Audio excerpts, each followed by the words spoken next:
All right, welcome back, Texas Congressman and now Republican Senate candidate, Mr. Wesley Hunt from the great state of Texas.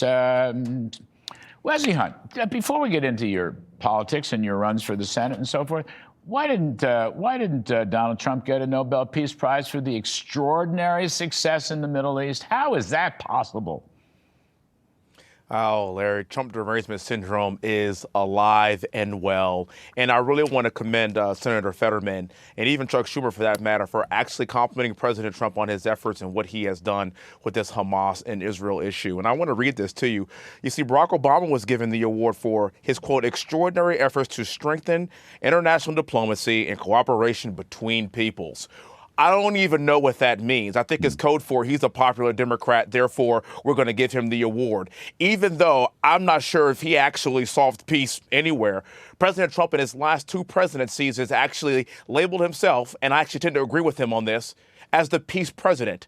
I will never forget when he was running for office and he made this very poignant point. He said, I am on the side of people not dying. And that's exactly what he did this week. I'm actually so proud of the decisions and the efforts that he has made, and I want to continue to see this moving forward. And then next on the docket is going to be the Ukraine-Russian issue, and I think the blueprint is already set for that. Kudos to the president. I thought Norway was our friend. I mean, honestly, I don't understand anything. But now I don't know who these guys are in Norway.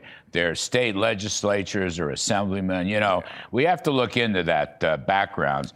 But, you know, for heaven's sakes. Next up, Mr. Hunt, Russ Vought, budget director, is in fact going to make a bunch of non-essential federal workers permanently non-essential. He announced that the RIFs reduction in force are beginning. How far do you think they'll go? It's good they're pulling the trigger. And I'm not, you know, no one wanted this, but you got it. This shutdown, okay, so take advantage of it, restructure the government. This is the information age. This is the AI age. We have to do things differently in the federal government like in the private sector. Nothing wrong with it.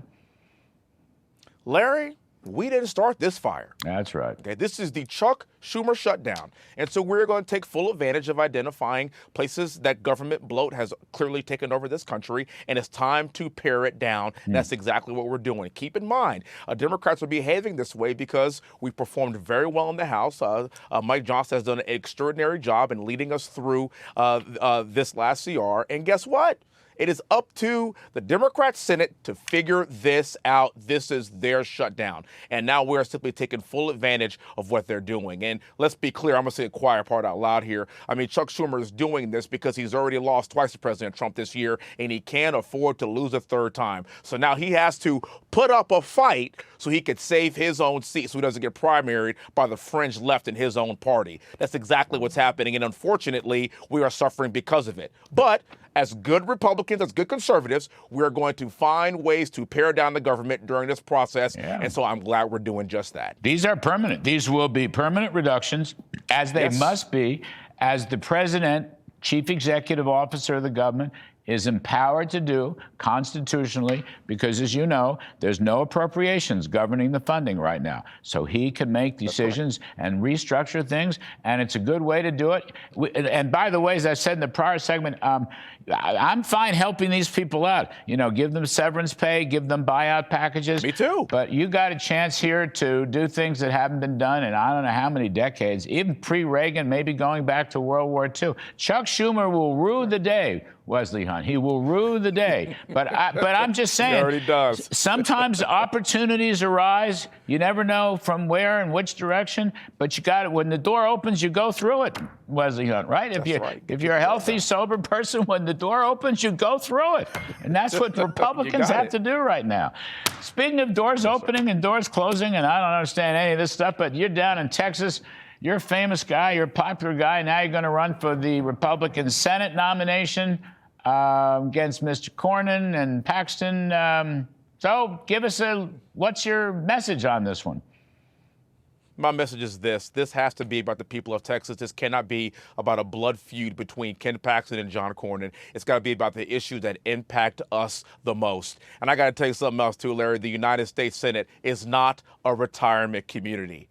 It is time for fresh, new, young leaders like myself to step into the fray and fight for the America First policies that got President Trump elected in the first place. And I'm here to tell you that our current vice president is 41 years old. Our Secretary of State is in his early 50s. Our Secretary of War is in his mid-40s. Our founding fathers created this nation in their 20s and 30s. And now President Trump realizes that he needs that next generation to carry on the banner, to carry on this banner and carry on his mantle into the future. And that's exactly what I intend on doing. As you know, sir, I was the first person in the country to endorse President Trump this last cycle. I was one of his top surrogates to get him elected. I am very, very proud of that. And I think in a state that President Trump won by 15 points, we are past due for an America First patriot. All right, we'll leave it there. That is well put, as always.